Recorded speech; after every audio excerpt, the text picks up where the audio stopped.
Hello, everyone. Welcome to the latest thread. We are several of the Gammill educators. We are the hand-guided educating group, and we're going to introduce ourselves to you and tell you a little bit about our show. Jody, why don't you go ahead? Hi, I'm Jody Robinson. I live in Enum Valley, Pennsylvania.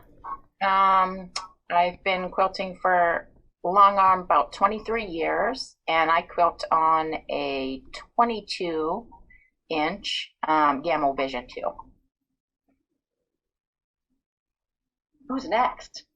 Ava, why don't you go next?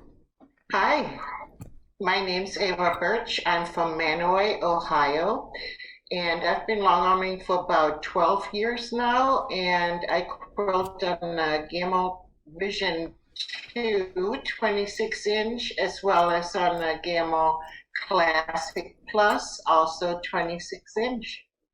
Karen Marchetti, go Hi, ahead. thank you. I'm Karen Marchetti. I live in Port St. Lucie, Florida. I've been quilting about 16 years now, long arm quilting. I quilt on an Elevate on a Classic Plus, and I also quilt on a 26-inch Vision 2. And Karen Sievert, you're Hi, y'all. My name is Karen Sievert, and I come from a little town in North Carolina called Bailey. We have a population of about 500. I have been quilting a little over 20 years, and although I have a statler, I do all hand guided quilting. And just looking forward to getting to know y'all, having some fun, and sharing some tips. Sharon, how about you? I guess I'll finish that up. My name is Sharon Blackmore, and I am from Airdrie in southern Alberta in Canada. And our snow is just starting to melt now, so we're starting to get into spring. So that's nice. We can get outside and do some more activities outdoors. I've been quilting for over 20 years, piecing a lot, and long arm quilting for the last 12 years. And at home, I quilt on a Gammill Vision 2 with Elevate, as well as a Statler, and they're both a 26-inch on a 12 frame. And so that's us. We want to all personally welcome you to our latest thread. The latest thread was intended to be brought to you from inside the studio at Gammill, but in light of the recent situation with everything that's going on in the world right now with COVID, we decided we still wanted to do this and bring this kind of a show experience to you, but we didn't really have any other way to do it than to hook up our webcams and record our screen having a conversation together with you. So that's kind of what this whole thing is about. We would love to be sitting around having coffee together, but this is the best we can do in light of the situation. So to kick us off, one of the things that we thought might be fun to do is pull some ideas from the long arm quilting groups that we are part of and see what kind of the hot topics are, the big questions, things that people really want to get some sound advice on, and share tips from each of us from our own perspective. And hopefully some of those things might work well for you at home. Karen Marchetti, you found a really good one that I think we were going to start off with. I did. Let me just pull it up so I get the words exactly right. Awesome. Because I don't want to read it wrong. I should have been more prepared. This is what it's like in real life at home. For each of us. I'm unprepared. We're so unprepared. Well, y'all wouldn't believe how long it took us just to figure out how to do this video. Okay, so I'll actually put up a graphic on the screen, but the question was wondering what settings free motion quilters use on a Vision 22, constant or coast regulate, speed, and stitches per inch.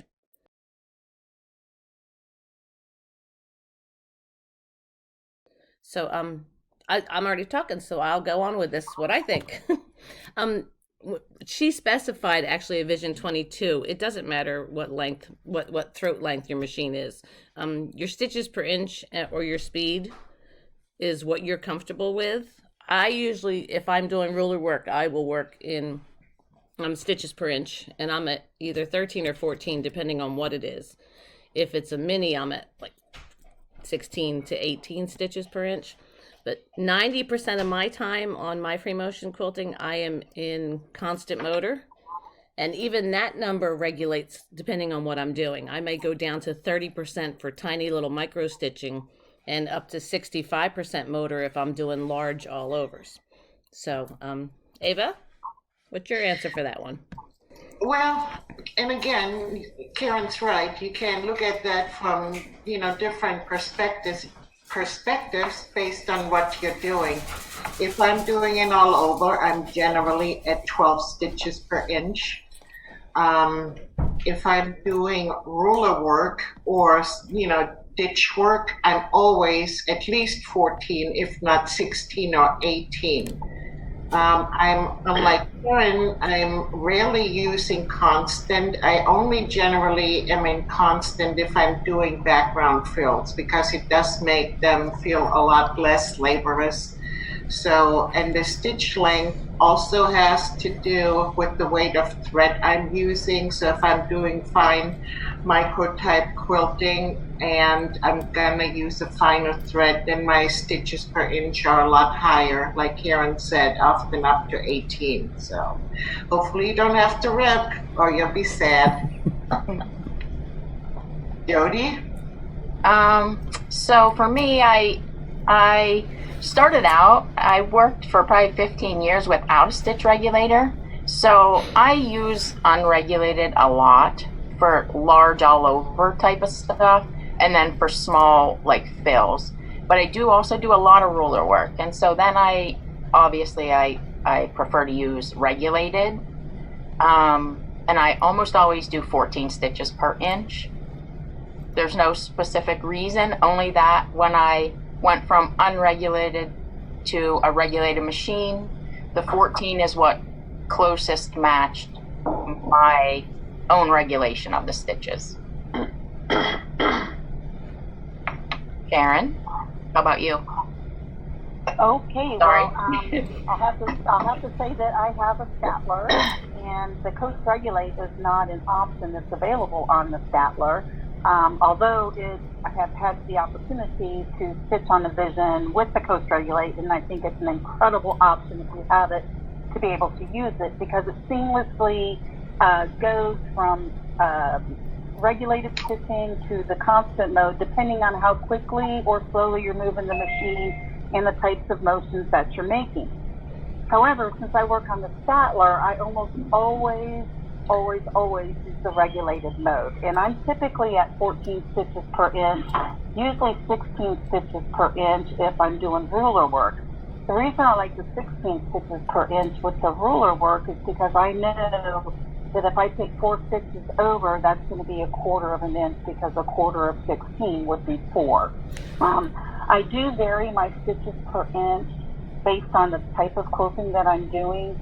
For instance, if I'm doing very small puddling, then I would increase my stitches per inch in order to have nice round pebbles instead of octagon-shaped pebbles. So there's a method for everybody, whether you want to do regulated mode or constant mode. It's just figuring out which one is going to work best for you. Karen, tell me what kind of mode do you like to work in? Sometimes I feel like it depends on my mood. I really like to be able to have all of the options. There are some days where I stitch in regulated for such a long time, and then all of a sudden I go, hey, I haven't stitched in constant for a while, and I switched over, and it's just like, oh, this wonderful thing. It's like, why wasn't I using that already? So it's really nice to be able to have those options. Most of us are, giving similar answers with the regulated, somewhere between, I would say for like something an all over and edge to edge around the 12 stitches per inch, maybe less if it's a t-shirt quilt. I would maybe stitch around like maybe 10 or 11 stitches per inch just so that it's not pushing the fabric around. And then for custom work, usually I'm around the 14 stitches per inch. And like you said, Karen, the easy math, because I'm not a mather, so the counting the stitches when you're doing like quarter match sticking or piano keys that are 1/4 inch apart kind of thing, But pretty much anything with a higher stitch length than that, I switch over to constant, and we'll even do some of my ruler work in constant too. You just got to keep your finger on that start-stop button is all. So one of the things I really like about the coast regulate mode on the Vision 2 is that if you set your stitches per inch at, whatever you like to stitch, 12 or 14, and you take the constant number and you dial that way down to like 10 or 12, you get these kind of pulsing stitches that are a little bit faster than what your machine would normally move at in regulate. And so it just sometimes makes your points a little sharper, helps you travel along the edge of maybe a feather or something else that you want to do. It just keeps things a little bit more neat and tidy. So it sure is nice to have those options on the machine. Sure. Yeah, that's a good idea. I have to laugh because I don't have the attention span to use a ruler with constant. Okay. Do you forget? Yeah. You got to keep that finger ready all the time, right? Mm-hmm. We got on coast regulate versus regulate constant mode. What we're going to do right now is we're going to take a little bit of a pause so help y'all can get a cup of coffee. And then when we come back, what we're going to do is talk about maybe some of the creative ways that we're kind of spending our quarantine time. Get little tips from everybody on what they're doing to make this palatable for them. So we'll see you in a few.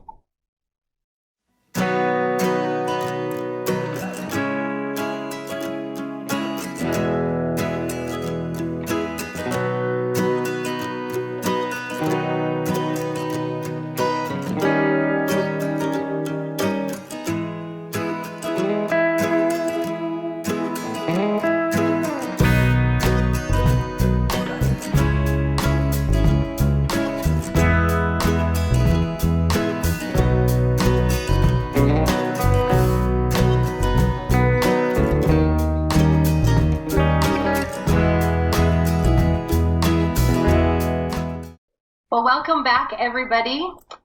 Thanks for staying with us.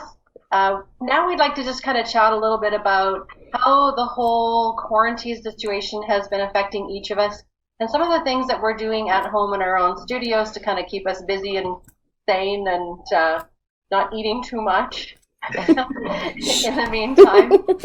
So we're going to take turns talking about that. Ava, why don't you start us off this time?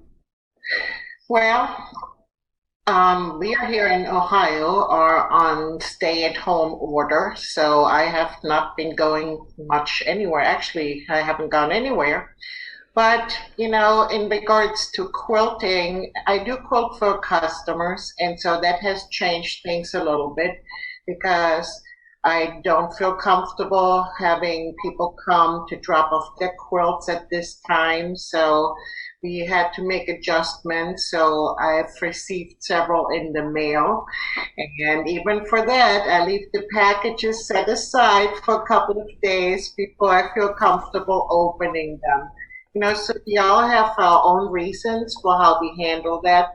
But one of the things I've also wanted to address was this is also a great opportunity that you can do things that you generally don't allow time for.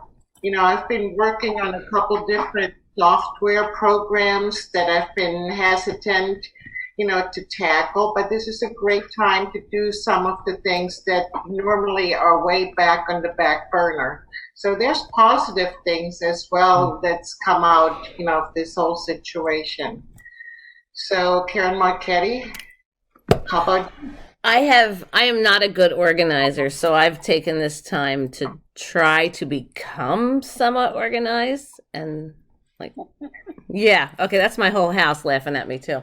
But It looks great, Karen. yes, what's behind me is clean, okay, and organized. What you can't see in the studio is not there yet, but I don't think I'm going anywhere real soon, so I have more time. So yeah, if anybody has organizing ideas for really messy, chaotic people, you can send them to me. That would be great. Is that Jody? So, as much as in the beginning I kind of thought, oh, this would be awesome, I'll have this time home and I can do, all these things, and not so much because it's tax time. So, I've been spending my entire time so far working on my taxes. Not fun, but obviously necessary. Yeah, hopefully, I'm hoping that once I get that done, I can just quilt some of my own things for a change, which will be very nice, I think. Sharon, how about you? Did you say Sharon or Karen? Yeah, Sharon. Oh, okay. Yeah, taxes. Nobody likes doing that, so that's usually put off to like the last minute. So I think that's my after we finish doing this, I'll probably have to pull that all out. And I'm not a super good organizer either, but I work full time at home with my husband, who is, and so if I leave a little trail of destruction behind me everywhere I go, he starts to get annoyed with me, and lovingly reminds me to clean up after myself. So I'm trying to organize like one little area at a time instead of trying to okay, my whole studio needs a complete clean. So I guess maybe that would be a tip for people who are just kind of naturally disastrous, that you can work on one little thing at a time. And instead of about this the other day over text, instead of just taking a pile up and just kind of streamlining it to another spot, actually sort through it and do stuff with it. And I did that with a big pile of paper on my desk, and I swear 80% of it went into the recycle bin. See, and I have to laugh at that because I was in this conversation. But the big pile is now in 3 little piles. So it's still there. It's just taking up more space now. It's taking up more space now. It's got more footprint. So, yeah. And you know what I really do like is the storage carts, the little storage carts that you can get at, you guys have Joann's, we have Michael's. You guys have Michael's? Mm-hmm. Mm-hmm. Yeah. So they're on little wheelie carts, and they have 8 little drawers in them. I love them because, if there's a little clutter here, you can just be okay, clutter drawer A, clutter drawer B. You can just kind of cram things in, and you can label them, I suppose, if you're a labeler. Some of us have run out of alphabet. I rummage through the drawers, and I can't find anything. Yeah. But yeah, we work full time. Our business is full time quilting. My husband, this is both of our jobs, and so it's essential for us to keep going. So just like Ava, we are having to modify how we're taking in quilts, people are picking up quilts. All of those policies or procedures are all getting revamped so that we can stay safe and make sure our customers are safe while continuing to be able to survive.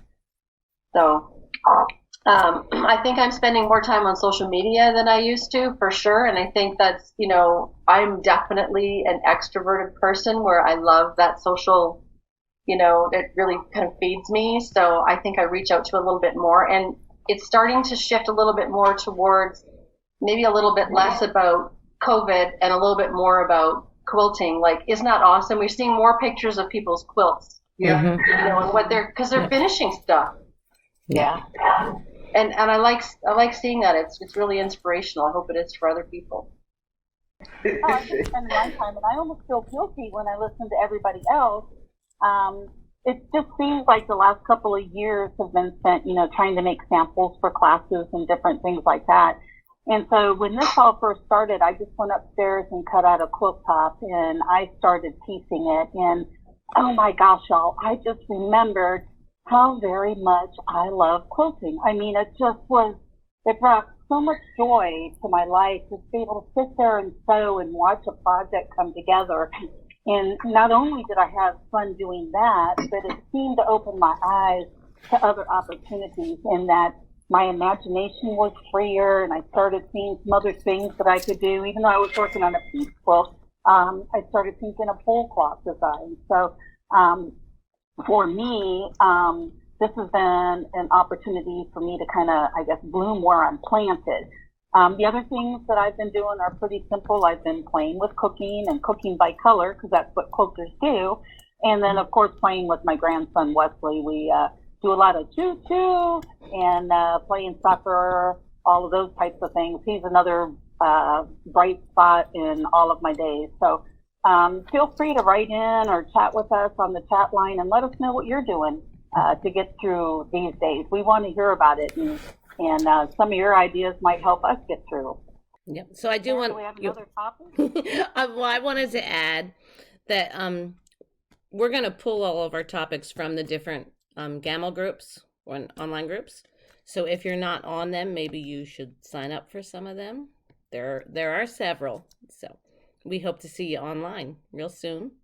Well, on behalf of everyone, we'd all like to thank you guys for watching our little show, and we hope you tune in next time when we bring you some new topics that we've discovered in the quilting groups that we're perusing, seeing what you guys are all chatting about, what you guys want to know next. Feel free to tag any of our names in a question or a comment or anything that you guys want to see featured on our show, that we can help personally answer some of those questions for you. And thanks again for watching, and stay sane and safe. Till next time. Bye. Yeah. Bye, y'all.